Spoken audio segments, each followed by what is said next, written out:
Good morning, good afternoon, good evening, नमस्ते दोस्तों and welcome to Apex Academics. जैसा कि आप जानते हो कि सीए फाउंडेशन के रिजल्ट्स अनाउंस हो चुके हैं और इस बार रिजल्ट्स आए हैं 30%। 30% का मतलब होता है कि 100 में से 30 बच्चे पास हुए और अनफॉर्चुनेटली 70 बच्चे कहीं ना कहीं नाकामयाब हुए। सीए इंस्टीट्यूट 30% रिजल्ट को एक बेहद अच्छा रिजल्ट मानती है, जो आपको दिखाता है कि सीए एग्जाम्स कहीं ना कहीं निहायत ही डिफिकल्ट होते हैं।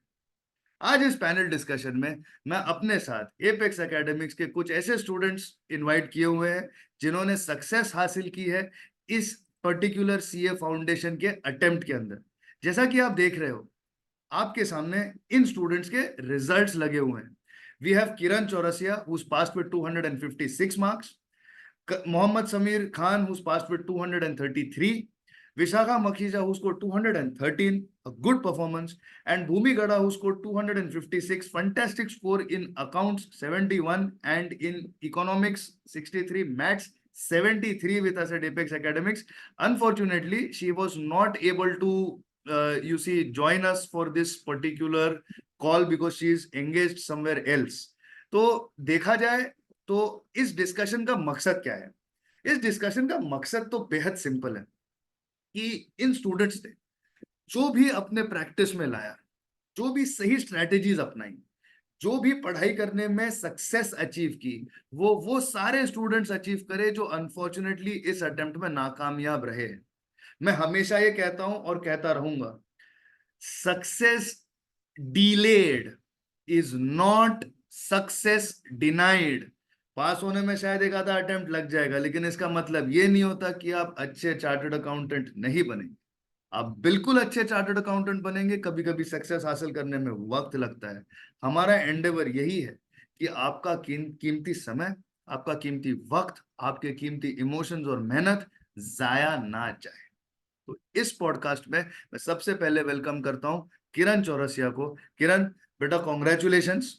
थैंक यू सो मच कि आपने हमें आपको पढ़ाने का मौका दिया। We are very grateful for that and we are very happy to have a student like you. Let's cut down into the chase quickly with all of you. एक सबको जनरल सवाल कि कैसे लग रहा है यार, how are you feeling that now you have passed your CA foundation exams? Morning, sir. First of all, I am thankful to you for giving me this opportunity to speak. मुझे बहुत अच्छा फील हो रहा है। CA foundation मेरा first attempt था। First attempt में clear करना वैसे प्राउड वाली मोमेंट होती है। मेरे घर पे मेरे रिलेटिव्स, इवन मेरे कलीग्स सब प्राउड फील कर रहे हैं। मैं खुद प्राउड फील कर रहा हूँ और ये उम्मीद नहीं था कि इतना अच्छा स्कोर होगा 256 का। जैसे मेरे पेपर्स गए थे, मुझे पता था पास तो हो जाऊंगा, बट थैंक्स टू यू, आपने बहुत मेहनत किया है और मेरी भी मेहनत थी ये मार्क्स मेहनत लाने तो में। आपकी थी, मुझसे ज्यादा मेहनत आपकी थी और आपको रिजल्ट मिला है। मेहनत तो करना टीचर का फर्ज होता है बेटा, but as a student you have worked very hard and we are very very proud of you. We are very proud of you. Mohammad Sameer, how do you feel that And now now you you have have passed passed the the foundation foundation bridge? bridge. Feeling good, relaxed हूँ, light हूँ। Credit जाता है कहीं ना कहीं पे almighty अल्लाह को कि उन्होंने ये अपॉर्चुनिटी मुझे दिया कि मैं आपसे पढूं। और कहीं ना कहीं पे बहुत फील अच्छा हो रहा है कि पास हो चुका हूँ। एक नई जंग में घुसना चाह रहा हूँ। हंगर है अभी भी, जो हंगर आपने कहीं ना कहीं पे मोटिवेट किया हमें कि उस लड़ाई में हमें कभी हारने नहीं दिया, कहीं हार नहीं मानने दिया। तो अच्छा लग रहा है अभी, और आगे भी इंशाल्लाह अच्छा ही होगा, जो भी होगा जैसा होगा। Fantastic. Vishakha, the only girl on the panel, and somebody who's passed in the first attempt, and somebody whose family is very very happy. 10 kilo मिठाइयाँ बढ़ चुकी है, ये मैं जानता हूँ और ये फैक्ट है। तो कैसा लग रहा है आपको? How does it feel? I'm very happy and very grateful for whatever has happened, and thank you to you because your guidance and your support has made me go through this exam very easily. And whenever I was giving up or was being like on the verge of giving up, you were the one who got me up. So thank you for that. Yeah, I feel very relieved. Very Very relieved. relieved.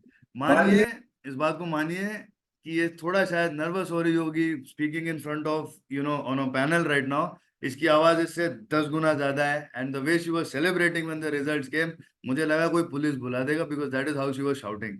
Fantastic, absolutely positive person and very hard working girl. So let's cut down to the chase guys. Now pass करने के बाद everybody feels fantastic, जो आप feel कर रहे हो, and I am also thankful to God almighty कि आपको ये सक्सेस हासिल हुई। Let's cut it down subject wise. हर सब्जेक्ट, हर एक स्टूडेंट के कोई स्ट्रेंथ्स होते, कोई वीकनेसेस होते। ज्यादातर अकाउंटेंसी हम मानते हैं क्योंकि हम सीए पढ़ रहे हैं, तो सबको अकाउंट्स बड़ी अच्छी तरीके से आता है, इसके बारे में कोई दो मत नहीं है। लेकिन आप मैथ्स नाम के एक सब्जेक्ट से डील करते हो, इकोनॉमिक्स के साथ डील करते हो, लॉ के साथ डील करते हो, तो कुछ सब्जेक्ट्स आपके बेहद ज्यादा स्ट्रांग होते हैं, कुछ सब्जेक्ट्स कहीं ना कहीं वीक होते हैं। तो समझने की कोशिश करते हैं कि इनमें से हर एक पास हुए हुए कैंडिडेट ने कैसे अपने सब्जेक्ट्स के साथ डील किया। Kiran, you have been a fantastic account student since the word go. आपकी अकाउंट पढ़ने की स्ट्रेटेजी क्या थी, और आपको एग्जाम्स में किस बेसिस पर आपने उसे अप्लाई किया और सक्सेस को हासिल किया? प्लीज शेयर करें। तो फर्स्ट ऑफ ऑल तो मेरा स्ट्रेंथ अकाउंट्स है ही। 12 स्टैंडर्ड 11 स्टैंडर्ड से मेरा बेस बना हुआ था अकाउंट्स में, तो मुझे बेसिक्स पे ज़्यादा फोकस करना पड़ा नहीं। मैंने जब एपेक्स ज्वाइन किया तो हम्म, आपने ज़्यादा कॉन्सेप्ट्स क्लैरिटी पे फोकस किया, तो मेरे कॉन्सेप्ट्स तो क्लियर हो गए थे अकाउंट्स के। और मेन तो अकाउंट्स में नंबर्स है तो प्रैक्टिस तो रिक्वायर है ही। तो लेक्चर्स देखे, जो कॉन्सेप्ट्स नहीं समझा उसके रिकॉर्डेड लेक्चर्स देखे, आपने RTP, MTP, suggested answers, module के भी क्वेश्चन, सारे क्वेश्चन सॉल्व कराए। उसके बाद हमने खुद से 2-3 बार उसको रिवाइज किया, प्रैक्टिस किया। फिर एग्जाम में मैं थोड़ा सा नर्वस था एग्जाम के पहले, क्योंकि फर्स्ट टाइम सीए का एग्जाम दे रहा था, तो नर्वसनेस तो था। फिर बट जो स्टार्टिंग के 15 मिनट्स मिले थे उसमें मैंने कट डाउन कर लिया कि मेरे को कौन कौन से क्वेश्चंस अटेम्प्ट करने हैं। पेपर वो slightly easy, not that hard, not that easy. मुझे पेपर देख के इजी लगा था, तो I was able to attempt full 100 marks paper. So it was easy for me because I had that much practice in accounts, so practice is must. Thank you Kiran. So somebody who's done well in accounts scored 60 plus bare minimum, कहते हैं कि practice सबसे ज्यादा जरूरी होती है। देखें, ये जो दिसंबर का 2023 अटेम्प्ट हो गया था, ये ओल्ड सिलेबस का लास्ट अटेम्प्ट था। मतलब समझ के चलिए कि इंस्टीट्यूट ने चूस लिया था पूरा स्टडी मटेरियल, निचोड़ लिया था, बचा कुछ नहीं था। तो इंस्टीट्यूट का मॉड्यूल इस फॉर कौन से कॉन्सेप्ट्स आएंगे आपके एग्जाम में, लेकिन हमेशा याद रखिए हर बार अटेम्प्ट इतना इजी नहीं आएगा कि मॉड्यूल का ही क्वेश्चन कॉपी पेस्ट करके आपको एग्जाम्स में देखने मिलेगा। आपको RTPs, suggested answers, MTP from at least 2020 आपको सॉल्व करने हैं। आप बोलोगे तो अभी तो हमारा न्यू सिलेबस है। देखें दोस्तों, न्यू सिलेबस में चैप्टर्स ऐड हुए हैं, कुछ बीसीके और बीसीआर खत्म हो चुका, कुछ चैप्टर्स ऐड हुए। लेकिन जैसे चैप्टर्स है इशू ऑफ शेयर, जैसे चैप्टर्स है एनपीओ, जैसे चैप्टर आ गया partnership, final accounts, manufacturing final account, depreciation, ये तो सारे पहले से ही चलते हुए आ रहे हैं। तो इनके टफेस्ट वैरायटी के क्वेश्चंस आज भी इन सारे मटेरियल्स में अवेलेबल है, जो हम एपेक्स में हमारे कंसाइज स्टडी मटेरियल्स में कवर करते हैं। कम से कम 6 से लेके 7 मॉक्स, कम से कम 3 से लेके 4 बार इन्होंने अपना पूरा, देखा जाए तो आरटीपी एमटीपी सजेस्टेड को सॉल्व किया था। और इन्होंने एक पते की बात बोली, प्रैक्टिस बहुत जरूरी है। बच्चों, जितना प्रैक्टिस करोगे उतना अपने गोल के नजदीक आओगे। मैंने ब्रूस ली की एक कहावत सुनी थी। Bruce Lee martial arts, kung fu, karate के बड़े नामचीन एक्सपर्ट, बड़े एक्टर माने जाते थे। वो ये नहीं कहते थे कि I am not afraid of a person who knows 10,000 different varieties of kicks, I am afraid of a person who knows one variety of kicks and has practiced it 10,000 times. Perfection अपने आप में बेहद ज्यादा जरूरी होता है। Perfection is practice is always going to be the difference between Sachin Tendulkar and Vinod Kambli. Kambli was a very talented cricketer, fantastic God-gifted talent. Sachin Tendulkar was the same, लेकिन his practice, his ethics in training made him the god of cricket. CA में यदि आपने success पानी है, practice बेहद ज्यादा जरूरी है। इसके साथ साथ करण, एक फैंटास्टिक पॉइंट किरण ने बोला, वो ये है कि मुझे डर लगा था। डर सभी को लगता है, पहली बारी सीए की एग्जाम देना और उसमें भी पहला पेपर अकाउंट्स का फेस करना। मैं समझ सकता हूँ, फैमिली की प्रेशर, क्लासेस वालों की प्रेशर, दोस्तों के बीच की प्रेशर, रिलेटिव्स ने किया हुआ एक अनविजिबल प्रेशर। हम बच्चों के सिर पे काफी सारा एक बोझा होता है जिसको लेकर के हम एग्जाम्स में जाते हैं। मोटिवेट करके तो वो बोझा कम होता है, मैं ना नहीं कहता, लेकिन क्या करे जब आपको एग्जाम हॉल में डर लगे। और यही विशाखा के साथ हुआ था। Vishakha, can you tell us how you dealt with exam fright and how you came out of it and passed in the first attempt? Your first paper आपको थोड़ी दिक्कत हुई थी, can you share with us क्या हुआ, आपने कैसे manage किया? So the first 15 minutes when I went to give the paper, I was very tensed. I was very, I don't know, I was very blank. This is the accounts paper that she's talking about, guys. First paper, first time CA exams. Please, Vijayan, please continue. पहला paper था, समझ नहीं आ रहा था क्या होगा, सिर्फ consequences सामने दिख रहे थे कि अच्छा नहीं किया तो क्या होगा, and बहुत blank थी मैं.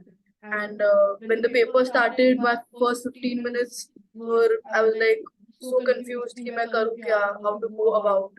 I didn't know what to do because I was just very blank at that point and very in tension and everything.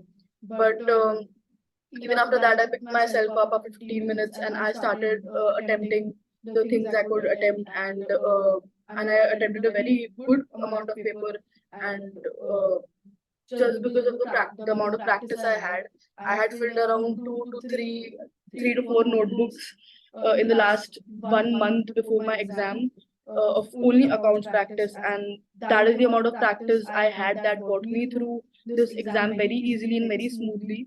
But yeah, the first paper was a little bit difficult, but somehow I got through, and that is all and all because of my practice. डर लगना, blank होना, पूरी तरीके से confuse होना, इसमें से आपको सिर्फ एक ही चीज बचा सकती है, जो आपकी मेहनत। बात को ध्यान से सुन लीजिएगा। आखिरी के 1 महीने में 3 से लेकर के 4 नोटबुक्स भर दी थी इन्होंने अकाउंट्स की प्रैक्टिस कर करके। तो कितना भी डरे, फाइनली इतना तो जहन में रह ही जाता है कि I am able to attempt at least 4 to 5 questions correctly. और जब इन्होंने अपने पेपर हमारे साथ डिस्कस किए थे, हमें इस बात की तो गारंटी थी कि she is gonna get through. सिर्फ पहले जो इनिशियल जो butterflies in the stomach, initial tremors होते हैं, वो उन्होंने झेले। तो ये थी अकाउंट्स की कहानी। लॉ एक ऐसा सब्जेक्ट है जो काफी वक्त स्टूडेंट्स को प्रेशर दे जाता है। लॉ का पेपर अच्छा गया तो स्टूडेंट्स हंसते खेलते बाहर निकलते एग्जाम हॉल के, लेकिन we have seen it, this attempt law was a difficult paper, और स्टूडेंट्स इतनी मायूसी से बाहर निकले थे, दे वर रियली वरिड कि यार लॉ में होगा क्या, कैसे पास करेंगे। एक बंदा काफी कॉन्फिडेंस से बाहर निकला था, वो था हमारा मोहम्मद समीर। तो बताइए Sameer, how did you deal with law and how did you achieve a good performance with law and overall this time? Thank you sir. तो इस बार law, as we were discussing in the classes also while lectures, so we were discussing that this is the last attempt for law also, PCR gonna cut out. Then we were discussing like if this time the law will be mixed for case studies and the questions will be different. तो कहीं ना कहीं पे ये डर था, ये expectations थी, डर नहीं था लेकिन एक्सपेक्टेशंस थी कि पेपर टफ आ सकता है, पेपर कहीं ना कहीं एक मोड ले सकता है, मिक्स आ सकता है, कंपोज आ सकता है। तो हमने उस हिसाब से प्रिपरेशन स्टार्ट की थी, एंड कहीं ना कहीं पे मैंने ये सीखा इस बार अपने लॉ के पेपर में। मैं इसलिए इतना कॉन्फिडेंट था क्योंकि मुझे पता था अगर केस स्टडी आएगा तो उसे लिखना कैसे। केस स्टडी लिखने के लिए हमें कहीं ना कहीं पे कॉन्सेप्चुअली क्लियर तो होना ही पड़ता है, लेकिन उसके साथ में हमें प्रोविजंस भी आने चाहिए। अगर हमें प्रोविजंस नहीं आते तो हम केस स्टडी ज्यादातर नहीं अटेम्प्ट कर पाते या गलत अटेम्प्ट करते हैं कि हमारे मार्क्स लूज होते हैं। तो मैंने एपेक्स में सीखा, सर के छत्र छाया में कह सकता हूँ सीखा मैंने कि कहीं ना कहीं पे प्रोविजंस को कैसे एप्लीकेबल करना है, कैसे उनको रट्टा करके कैसे याद करना, और उन्हें रटना तो है ही है लेकिन उसको अप्लाई कैसे करना है, कहाँ कहाँ कैसे कैसे उसे अप्लाई करना है। तो ये सारी चीजें हुई, और एक सर ने एक फॉर्मेट दिया हमें कि हमें लिखना कैसे एग्जाम को, जैसे फैक्ट ऑफ द केस कैसे होगी, फिर उसके बाद में प्रोविजन कैसे एप्लीकेबल होगा, प्रोविजन कहाँ लगाना है, एंड उसके बाद में उसके मैटर लिखने की अंदर बीच में केस में है क्या, एंड उसके बाद में कहीं ना कहीं हमें कंक्लूड करना है। तो ये सारी चीज मुझे सीखने मिली, जो कहीं ना कहीं पे मुझे स्टिक करके रखी इस कोर्स से, इस कॉम्पिटिटिव एग्जाम से, कि नहीं मेरे अंदर का वो हंगर जगा चुकी थी कि नहीं मैं ये कर सकता हूँ, ये नहीं कर सकता। So thank you sir for giving me this opportunity to me. Thank you Sameer and congratulations.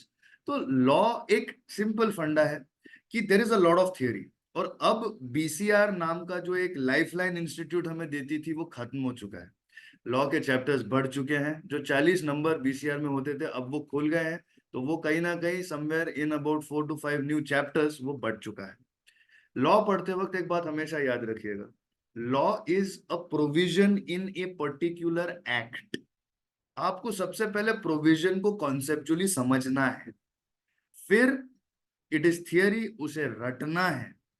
समझ के रटेंगे, समझ के रटेंगे, इंटेलिजेंटली पढ़ेंगे। बगैर समझे रटे कभी भी आपके जहन में रहने वाला नहीं है। थोड़ा भी कंफ्यूजिंग क्वेश्चन आ गया, आप तकलीफ फेस करेंगे। प्रोविजन को समझे, उसे मेमोराइज करें, उसे लिखें। केस स्टडीज को फेस करने में सबसे पहले आपको ये आइडेंटिफाई करना पड़ेगा कि कौन सी प्रोविजन ये अप्लाई करती है। What are we trying to apply in this particular case? Doctrine of indoor management है, caveat emptor है, unpaid seller के provisions है, क्या what are we trying to apply?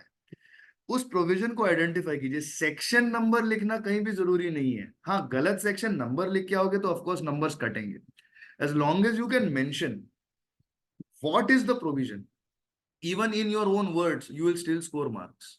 फिर उस केस को समझे कि वो प्रोविजन वहां पे अप्लाई कैसे की जाती है, उसको अप्लाई करें। और हमेशा याद रखें, केस स्टडी में एक प्रेजेंटेशन की टेक्निक रखें। पहले तो लिखे फैक्ट्स ऑफ द केस, जिसमें बहुतांश तरीके से on a greater level you're going to replicate the question in itself in facts of the case. फिर लिखिए applicable provisions। आप बोल सकते हो कि provisions of Companies Act 2013 with respect to indoor management, with respect to lifting of corporate wheel, जो भी question होगा apply in this particular case। यहाँ पे सेक्शन नंबर कहीं भी मैंने लिखा नहीं। फिर केस में वो प्रोविजंस को कैसे अप्लाई किया गया, प्रोविजन एप्लीकेबल लिखें। और केस के साथ हमेशा शुरुआत ऐसे करें, based on the facts of the inherent case at hand, comma, by applying the provisions of dash dash dash dash dash we can conclude or we can base that, और point wise अपने answer को लिखें। Institute आपको पास कराना चाहती है। ये coaching classes की बहुत पुरानी साजिश है कि इंस्टीट्यूट एक बहुत बुरे लोग हैं, ऐसे वैसे। नहीं भैया, आपकी इंस्टीट्यूट है, आपके लिए बनी है, आपके सपोर्ट के लिए है।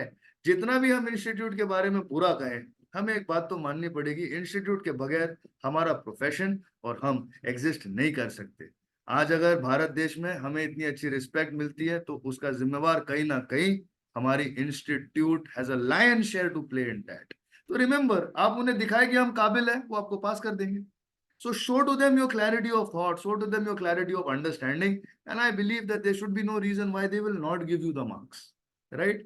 Now with respect to law, keep one thing in mind, law के कम से कम 3 रिवीजन करके जाएं, because that is how you will have the reading practice, the writing practice, और जितना आप उसे रिटेन करें वो जरूरी होगा।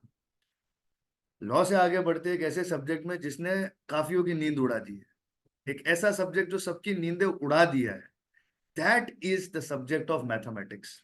अक्सर लोग ये सवाल पूछते हैं, कि सीए फाउंडेशन में भैया मैथ्स के होने की जरूरत क्या है? Why do we have the maths subject? Maths के सब्जेक्ट की होने की जरूरत ये सिंपल है कि देखिए, एक चैप्टर है time value of money. Time value of money अपने आप में सीए इंटर के फाइनेंशियल मैनेजमेंट नाम के सब्जेक्ट का एक बेस बन जाता है। आज mean, median, mode, standard deviation के जो टॉपिक्स है, जो चैप्टर है, measures of central tendency and dispersion, ये सीए फाइनल के पोर्टफोलियो मैनेजमेंट का एक बहुत अहम हिस्सा है। As practicing chartered accountants who are faculty, Apex Academics has been able to get to you practical aspects of learning. देखिए, किताबें खोल के सिखाना बहुत आसान है, लेकिन दुनिया में दरअसल की जंगें लड़ के आके स्टूडेंट्स को प्रिपेयर करना बहुत मुश्किल, और ये मैं हमेशा मानता हूँ एपेक्स अपने बच्चों के लिए कर पाया है। विशाखा, मैथमेटिक्स आपका स्ट्रॉन्ग सूट नहीं था, लेकिन फिर भी मैथमेटिक्स में आपकी परफॉर्मेंस अच्छी रही है। What worked for you in mathematics, और आपने क्या पॉइंट्स आइडेंटिफाई करे जो आपके काम में आए मैथमेटिक्स के लिए? Please share with our students. I think when it comes to math, time is very important, and to manage time and do the sums very fast and quick, calculator tricks are a must, which you provided us with. The calculator tricks of how to get difficult questions, the answers in like a minute or so, in seconds. It was easier for us to save time and invest that time in some other questions. When it comes to stats, stats got easy because of the amount of practice that we did. And there were times where we did past paper questions many a times so that we had that much practice and confidence in stats. And as to when it comes to English is a strong suit of mine since 12th, since 10th. So LR was quite easy, but the way you taught the uh, the way you taught direction tests and other LR subjects, it made it very easy for us to solve the exam, and it took literally seconds and minutes to solve instead of taking like 20 minutes, which other people do take. Right. So there was a sufficient amount of practice for seating arrangement. There was a sufficient amount of practice for direction test.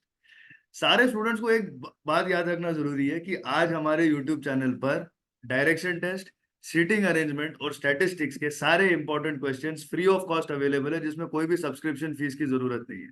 आप channel को subscribe कर सकते हो which is free, और आप सारे statistics और LR के क्वेश्चंस का, टाइम वैल्यू ऑफ मनी के क्वेश्चंस का फायदा उठा सकते हो। एक चीट कोड आपको बता दूं, statistics, LR or time value of money are sufficient to pass you in the examination. For great marks, of course, you have to finish mathematics. इसका मतलब ये नहीं है कि मैथमेटिक्स पढ़नी नहीं है, लेकिन कोई एक ऐसा स्टूडेंट है जो मैथ्स में काफी स्ट्रगल कर चुका है, अटेम्प्ट्स लग चुके हैं, वो इनके बुना पर he can easily score 50 to 55 marks.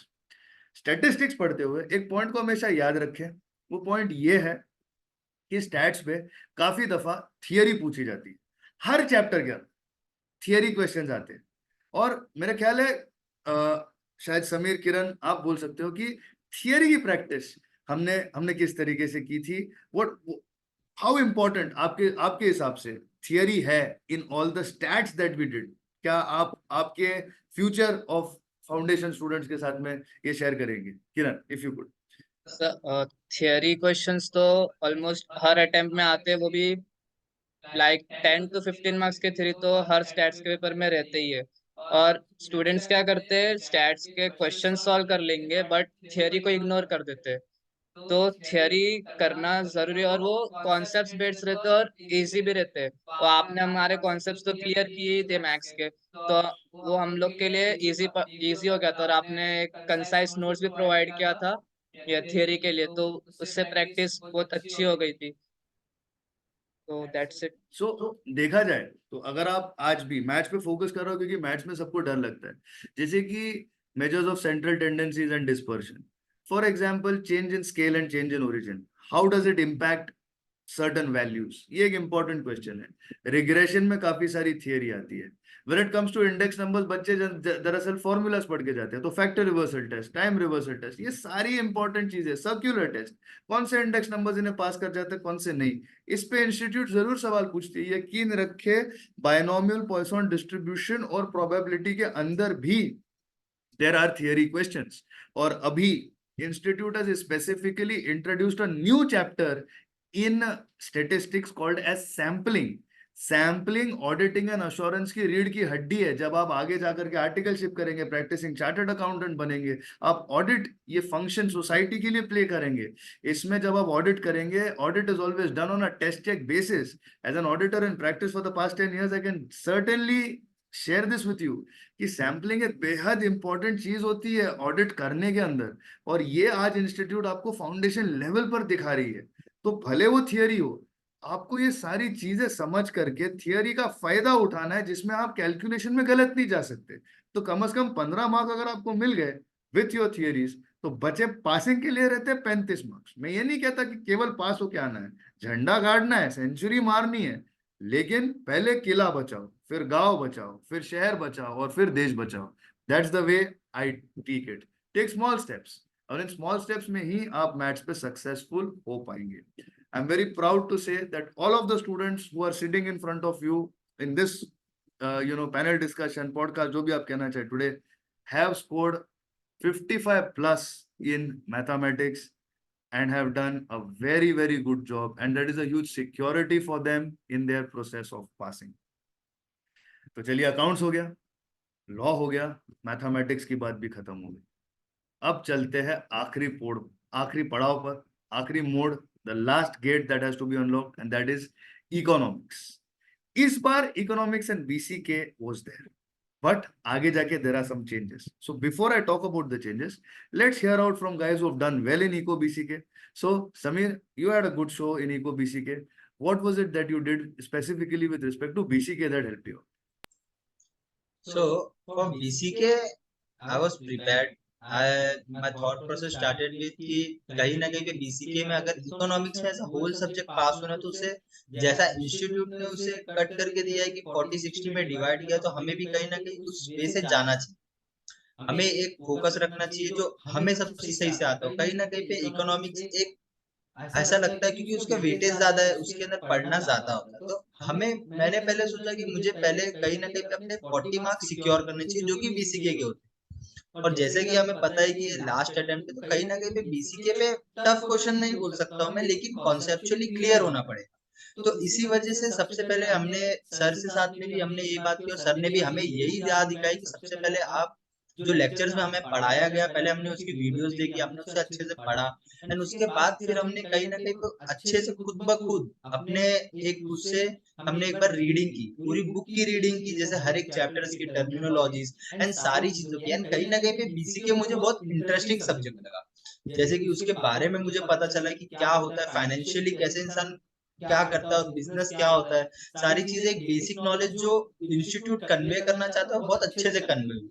तो मैंने बीसीके के लिए के सारे अपने बुक्स के अंदर जो चैप्टर्स थे वो रीड किए, और उसके बाद में जो उसके पीछे मॉड्यूल सॉल्यूशंस थे, मॉड्यूल के अंदर प्रॉब्लम्स थी, वो सारी चीजें की। और कहीं ना कहीं पे जैसे ही सारी चीजें खत्म हो गई तो मुझे एक ऐसा लगा कि अब एक बर्डन जो था वो कि पासिंग का इसके अंदर, तो मैं कहीं ना कहीं पे पासिंग के लिए बहुत नजदीक पहुंच चुका हूँ। क्रॉस नहीं किया ठीक है, लेकिन उसके अंदर मैं बहुत नजदीक पहुंच चुका हूँ। मुझे यहाँ से सिर्फ थोड़ी सी मेहनत में भी मैं पास हो सकता हूँ। तो ये कहीं ना कहीं पे मेरे लिए एडवांटेज बना, और जैसे जैसे टाइम आगे बढ़ता गया हमने बीसीके के लिए कहीं ना कहीं पे सेशंस रखे गए, सर ने हमें क्वेश्चंस प्रोवाइड किए जो हमें और भी लेवल दिखाया कि ऐसे लेवल के भी क्वेश्चंस आ सकते हैं। तो जब हमने आरटीपी सॉल्व किए, एमटीपी सॉल्व किए, सारे जितने भी सजेस्टेड क्वेश्चन थे इंस्टीट्यूट की तरफ से, वो सारी चीजें सॉल्व की। तो इससे कहीं ना कहीं पे मेरे जो इकोनॉमिक्स में मैं बहुत लाइट हो चुका था। एंड इकोनॉमिक्स में भी सर ने एब्सोल्युटली मैं कहूंगा सर की मेहनत है उसके अंदर कि उन्होंने इतने आसानी से इतने सारे कर्व्स दिए हमें, इतने सारे डायग्रामेटिक रिप्रेजेंटेशन दी कि हमें ऐसा लगता था कि बुक तो पढ़ना ही नहीं है भाई, बुक क्यों खोले, मिल तो रहा है सारी चीजें।